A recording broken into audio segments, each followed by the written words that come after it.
जय हिंद छात्रों, आप सभी का स्वागत है आपके अपने YouTube चैनल ज्ञान गंगा एजुकेशन में। तो चलिए हम चलते हैं बीएड अंतिम वर्ष के अंतर्गत सब्जेक्ट है अधिगम एवं शिक्षण। उसके अंदर टॉपिक पढ़ेंगे हम सृजनात्मकता अर्थात क्रिएटिविटी। तो चलिए सबसे पहले हम इसकी रूपरेखा देख लेते हैं। प्रस्तावना, सृजनात्मकता का अर्थ, सृजनात्मकता की परिभाषा, सृजनात्मकता के प्रकार, सृजनात्मकता के तत्व, सृजनात्मकता के सिद्धांत, सृजनात्मकता की पहचान, सृजनात्मकता और शिक्षक, निष्कर्ष और संदर्भ।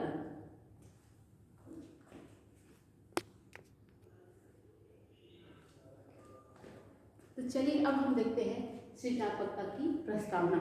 सृजनात्मकता एक ऐसी अद्भुत योग्यता है जो व्यक्ति को नवीन रचना करने के लिए प्रेरित करता है तथा सृजनात्मकता के अंतर्गत व्यक्ति किसी भी समस्या का समाधान में ढूंढने में वह सक्षम होता है। सृजनात्मकता के अंतर्गत हम देखेंगे कि कोई व्यक्ति एक लकड़ी से वो बहुत सारी जो कलाकृति वो बनाकर प्रदर्शित करते हैं, जैसे बांसुरी हो गए और बहुत सारे बांसुरी, तबला, बहुत सारे जो निर्माण जो क्रिएटिविटी अपना दिखाता है। उसी प्रकार क्या होता है, सृजनात्मकता व्यक्ति के विचारों में भी दिखाई देता है कि किसी भी समस्या से किस प्रकार निपटा जाए, वह अपने विचार द्वारा अपनी जो सृजनात्मकता है उसे प्रकट करता है। तो सृजनात्मकता क्या है, एक ऐसी योग्यता है जो व्यक्ति जिसके द्वारा क्या है अपनी समस्या का समाधान पा लेता है और नवीन जो रचना है वह करता है। अब हम देखते हैं सृजनात्मकता का अर्थ। सृजनात्मकता क्या है, क्रिएटिविटी का हिंदी रूपांतर होता है। जो क्रिएटिविटी होती है वह रचना से संबंधित होती है। इसके द्वारा क्या है, रचना सृजनात्मकता के अंतर्गत कोई व्यक्ति किसी वस्तु को उत्पादन करता है या अपना एक ऐसा मत प्रदान करता है जो किसी समस्या का समाधान आसानी से कर देता है। अब हम देखते हैं सृजनात्मकता की परिभाषा। तो सबसे पहले परिभाषा देखते हैं जेम्स ड्रेवर के अनुसार। तो सब देखते हैं कि जेम्स ड्रेवर जी क्या कहते हैं। सृजनात्मकता मुख्यतः नवीन रचना या उत्पादन में होती है। अर्थात जेम्स ड्रेवर जी कहते हैं कि जो सृजनात्मकता होती है वह तो एक नवीन रचना के अंतर्गत होती है या किसी उत्पादन के अंतर्गत वो इसमें सृजनात्मकता हमें देखने को मिलती है। तो जेम्स ड्रेवर जी कहते हैं कि जो हमारी जो रचनाएं होती हैं वह उसमें एक अलग क्रिएटिविटी हमें देखने को मिलती है। जो व्यक्ति जो होता है उसमें जितनी अधिक क्रिएटिविटी होगी वह उतनी अधिक अच्छा उत्पादन करेगा या नवीन रचना जो है उसका उत्पादन वो करेगा। अब दूसरी परिभाषा देखते हैं हम जे.ई. ड्रेवल के अनुसार। देखते हैं कि जे.ई. ड्रेवल जी क्या कहते हैं। वे कहते हैं सृजनात्मकता मानव की वह योग्यता है जिसके द्वारा कोई रचना अथवा नवीन विचार प्रस्तुत करता है। अर्थात कहने का मतलब ये है कि सृजनात्मकता मानव की वह योग्यता होती है जिसके द्वारा वह कोई रचना करता है या क्या करता है, अपने कोई नवीन विचार जो हमारे लिए उपयुक्त तो होगा ही, साथ ही साथ हमारे समाज, हमारे देश सभी के लिए क्या होगा, उपयोगी होगा। तो इसका यही कहना है कि जो सृजनात्मकता होती है वह व्यक्ति की योग्यता होती है जिसके द्वारा क्या करता है, वह कोई रचना करता है या अपने कोई ऐसा नवीन विचार प्रस्तुत करता है जो हमारी हर समस्या का समाधान वो आसानी से कर देता है।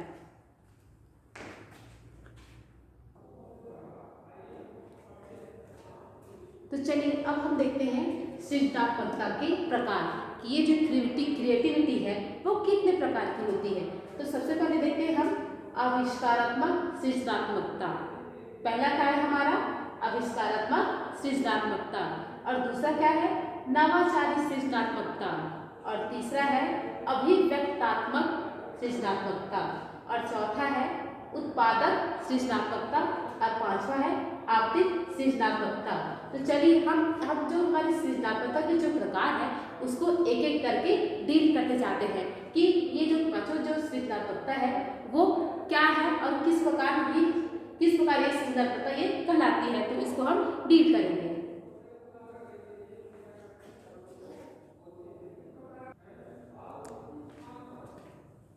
तो चलिए अब हम देखते हैं सृजनात्मकता के प्रकार का पहला है आविष्कारात्मक सृजनात्मकता। देखिए ये जो आविष्कारात्मक सृजनात्मकता होती है यह खोज तथा आविष्कार से संबंधित होती है। ये नाम से ही स्पष्ट हो रहा है ये जो आविष्कारात्मक सृजनात्मकता है, ये किसी व्यक्ति द्वारा किया जाने वाला आविष्कार तथा उसके आविष्कार तथा नवीन रचना से संबंधित होता है कि क्या वो आविष्कार किस तरह की वो खोज करता है तथा आविष्कार करता है, इसमें इससे यहाँ क्या होता है संबंधित होता है। तो इसे हम क्या कहते हैं, आविष्कारात्मक सृजनात्मकता, जो व्यक्ति के खोज तथा आविष्कार से संबंधित होता है। अब हम दूसरा देखते हैं, नवाचारी सृजनात्मकता।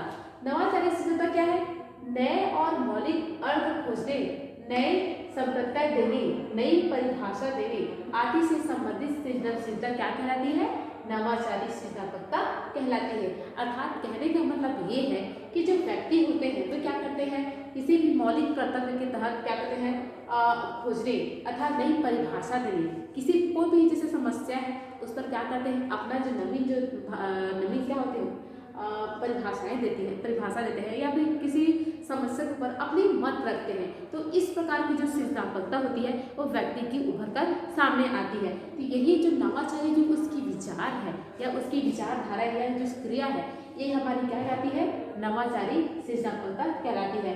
जो क्या कहते हैं, हमें किसी भी समस्या का समाधान करने में हमारी मदद करती है, यही क्या कहती है, हमारी सृजनात्मकता कहलाती है। अब देखते हैं तीसरा क्या कहता है, अभिव्यक्तात्मक सृजनात्मकता। देखिए ये जो अभिव्यक्तात्मक सृजनात्मकता है, ये स्वतंत्र अभिव्यक्ति के तहत आता है। अर्थात इसमें कहा जाता है कि इस प्रकार की सृजनशीलता केवल अभिव्यक्ति को महत्व दिया जाता है। मैंने बताया कि जो अभिव्यक्तात्मक सृजनात्मकता है, इसमें क्या है, व्यक्ति की जो अभिव्यक्ति है उसको अधिक महत्व दिया जाता है।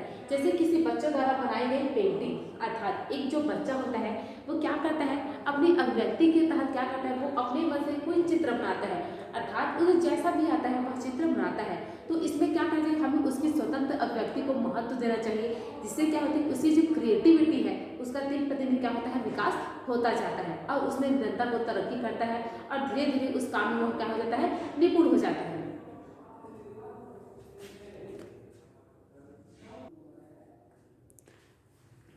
तो चलिए अब हम देखते हैं सृजनात्मकता के प्रकार में उत्पादक सृजनात्मकता।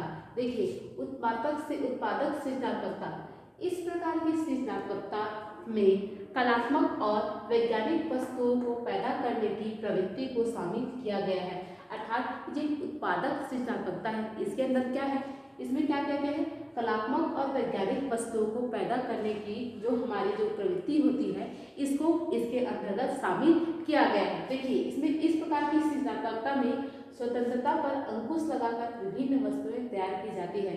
यहाँ पर देखिए स्वतंत्रता पर अंकुश लगाकर, अर्थात कहते हैं मतलब कि देखा जाए कि ये जो वैज्ञानिक होता है वो क्या करता है, दिन रात मेहनत करके अपनी स्वतंत्रता पर अंकुश लगाकर, मतलब वो बहुत ही मेहनत करके किसी चीज़ का उत्पादन को करता है। जिससे अगर हम किसी चीज़ का उत्पादन करने में लग जाए या वो तुरंत नहीं बनता, इसके लिए हमें क्या करता है, हमारी जो स्वतंत्रता है, हमारी इच्छाएं हैं, उसे क्या कर दबाना पड़ता है, अर्थात हमें अतिरिक्त मेहनत करना पड़ता है और हमारी जो स्वतंत्रता है उस पर अंकुश लगा कर ही हम उस चीज़ का क्या है, हम उत्पादन वो कर पाते हैं। तो यही हमारा क्या लगा, उत्पादक सृजनात्मकता, जिसमें क्या है, हमारी कलात्मक और वैज्ञानिक वस्तु को पैदा करने की जो प्रवृत्ति है इसके अंदर वो आती है और इसके लिए क्या है, हमें अपनी स्वतंत्रता पर अंकुश लगाना पड़ता है। अब हम पांचवा देखते हैं, आपतित सृजनात्मकता। देखिए ये जो आपतित सृजनात्मकता है यह तुरंत सृजनात्मकता कहलाती है। अर्थात कहने का मतलब ये है, जब हम हमारे सामने कुछ समस्याएं आ जाती है तो उस समय हमारी वो क्रिएटिविटी दिखाई देती है कि तुरंत हम उस जो समस्या है उसका किस तरह हम निवारण कर रहे हैं, वो हमारी क्रिएटिविटी वहाँ दिखाई देती है कि हम तुरंत उस समस्या का किस तरह समस्या का जो समाधान कर रहे हैं। यही हमारी क्या करती है, आपतित सृजनात्मकता। इस प्रकार की सृजनात्मकता आपातकाल में तुरंत सूझबूझ से किसी समस्या का समाधान करने से है। इसके लिए बौद्धिक योग्यता की आवश्यकता है।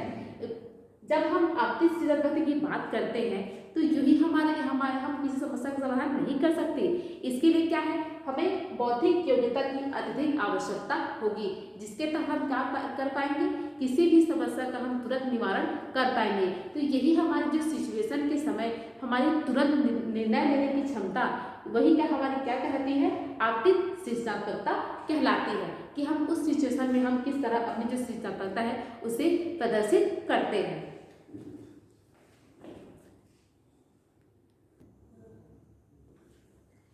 तो चलिए अब हम देखते हैं सृजनात्मकता के तत्व। पहला है तत्कालिक स्मृति से परे जाने की योग्यता। देखिए ये जो तत्कालिक स्मृति से परे जाने की जो योग्यता होती है वो भी एक सृजनात्मकता के तत्व के तहत आती है। तो इसमें क्या कहते हैं, जो व्यक्ति वर्तमान परिस्थितियों से हटकर उससे आगे की सोचता है और अपने चिंतन को मूर्त रूप देता है उसमें सृजनात्मकता के तत्व पाए जाते हैं। सही बात है कि क्या कहते हैं, व्यक्ति जब किसी परिस्थिति में पड़ता है तो उसमें नवीन विचारधाराएं आती है उस समस्या से समाधान खोजने के लिए। तो उसमें क्या है, उसकी वो जो क्रिएटिविटी है वो उस समय झलकती है। तो इसी समय है कि तो उसे कहते हैं तत्कालीन स्मृति से परे जाने की योग्यता। वो क्या करता है, जो तुरंत के परिस्थिति में न सोचे वो आगे की सोचता है।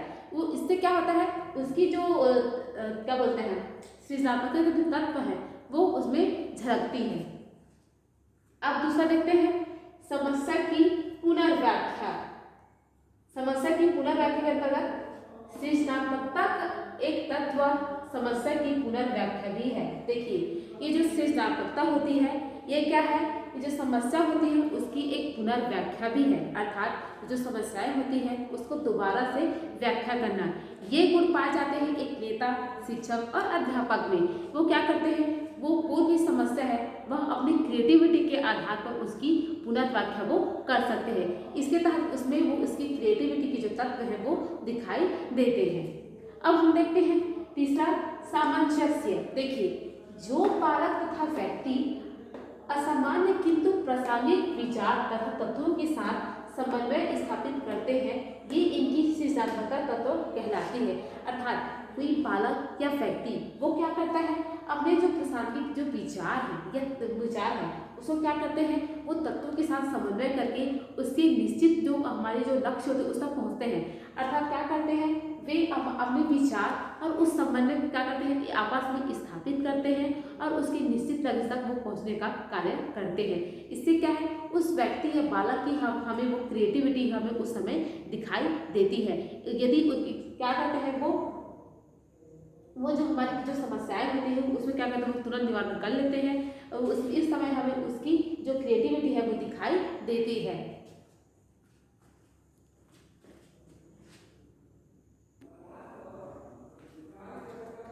चलिए अब हम देखते हैं सृजनात्मकता की पहचान की जो सृजनात्मकता होती है उसकी पहचान हम किस प्रकार कर सकते हैं। पहला है सृजनशील बालकों का दृष्टिकोण सामान्य व्यक्तियों से अलग होता है। अर्थात जो सृजनशील जो बालक होते हैं उनकी जो सोचने समझने की जो शक्ति होती है वह दूसरे बालकों की अपेक्षा वह अलग होती है। वो क्या करता है, किसी भी जो कार्य या एक परिस्थिति को अपने दृष्टिकोण वो अलग दृष्टिकोण से वो जानने की वो कोशिश करता है। तो जो सृजनशील बालक जो होते हैं उनकी दृष्टिकोण अलग ही होती है और हमें वो दिखाई देती है। दूसरा है जो व्यक्ति किसी समस्या के प्रति निर्णय लेने में समर्थ होता है वह सृजनात्मक का बालक होता है। अर्थात कोई व्यक्ति किसी समस्या के प्रति निर्णय लेने के लिए सक्षम होता है, अर्थात वो अपने आप को उस समस्या का निवारण करने के लिए वो अपनी जो क्या है राय देता है, वो क्या है उसमें जो सृजनात्मकता का गुण है वो झलक दिखाई देता है और हम समझ जाते हैं कि वो एक सृजनात्मक बालक है। अब हम तीसरा देखते हैं उत्सुकता भी सृजनात्मकता का एक आवश्यक अंग है। सही बात है, देखिए उत्सुकता भी क्या होता है, सृजनात्मकता की एक आवश्यक अंग होता है। जो सृजनशील जो बालक होते हैं वो क्या करते हैं, किसी भी चीज़ जो होता है उसको जानने के लिए उत्सुक होते हैं। वो किसी भी चीज़ को बिना जाने उन्हें क्या होता है, उन्हें किसी भी समस्या को बिना जाने या किसी चीज़ के बारे में बिना जाने उन्हें चैन नहीं पड़ता है। वो क्या करते हैं, हर चीज़ को जानने के लिए एकदम उतावले होते हैं। अब चौथा देखते हैं सृजनशील बालकों में तार्किक चिंतन का भाव होता है। अर्थात कहने का मतलब ये है कि जो सृजनशील बालक होते हैं उनमें तार्किक चिंतन अर्थात तर्कपूर्ण, वो किसी भी बात को तर्कपूर्ण चिंतन करने में क्या होते हैं, वो उनमें तर्कपूर्ण चिंतन करने का भाव उसमें होता है। अब हम पांचवा देखते हैं संवेदनशील होना। एक जो सृजनशील बालक जो होता है में संवेदनशील का भाव भी दिखाई पड़ता है।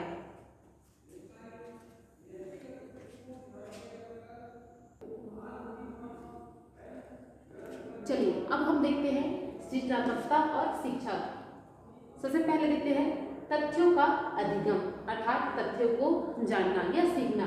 समस्या को हल करने में कौन कौन से तथ्यों को सिखाया जाए, शिक्षक को इस बात का ध्यान देना चाहिए। अर्थात यहाँ पर कहा जा रहा है कि हम जो बालकों को कुछ भी सिखाते हैं या किसी समस्या से रूबरू कराते हैं तो वो क्या करते हैं, हम किस तरह से उस समस्या को निपटारा की है ना, तो उस शिक्षा को उस बारे में बच्चों को बताना चाहिए, जिससे क्या करते हैं वो अधिगम किसी भी चीज़ को हम जल्दी से सीख पाए और वो अपना कार्य आसानी से कर पाए। तो इसमें कहा जा रहा है कि समस्या को हल करने में कौन कौन से तत्वों को सिखाया जाए, शिक्षक को इस बात का ध्यान जरूर उसे देना चाहिए कि किस प्रकार से वह तत्व सिखाए कि जिससे वो बच्चों क्या कर दे, किसी भी समस्या को आसानी से हल कर ले। अब दूसरा देते हैं मूल्यांकन। इसमें कहा जा रहा है छात्रों में अपना मूल्यांकन स्वयं करने की प्रवृत्ति का विकास करना चाहिए। एक शिक्षक का कर्तव्य बनता है कि छात्रों को क्या करना चाहिए कि छात्रों को अपना मूल्यांकन स्वयं करने की जो प्रवृत्ति है उसका विकास छात्रों में एक शिक्षक को करना चाहिए। अब हम तीसरा देखते हैं जांच। इसमें कहते हैं छात्रों में जांच करने की कुशलता अर्जन कराया जाए, अर्थात जिस तरह छात्रों में मूल्यांकन की जो प्रवृत्ति है उसको लाया जाए, उसी प्रकार क्या है जांच करने की प्रवृत्ति का तो क्या करना चाहिए, विकास एक शिक्षक को करना चाहिए। अब हम देखते हैं चौथा है समस्या के स्तरों की पहचान। एक शिक्षक को क्या है कि जो छात्र छात्राएं हैं उसे समस्या के विभिन्न स्तरों से क्या करना चाहिए, उसे पहचान कराई जानी चाहिए, जिससे क्या है उस जो बच्चे हैं उस समस्या के स्तरों को पहचाने और उस समस्या को किस तरह से हल किया जाए इसके बारे में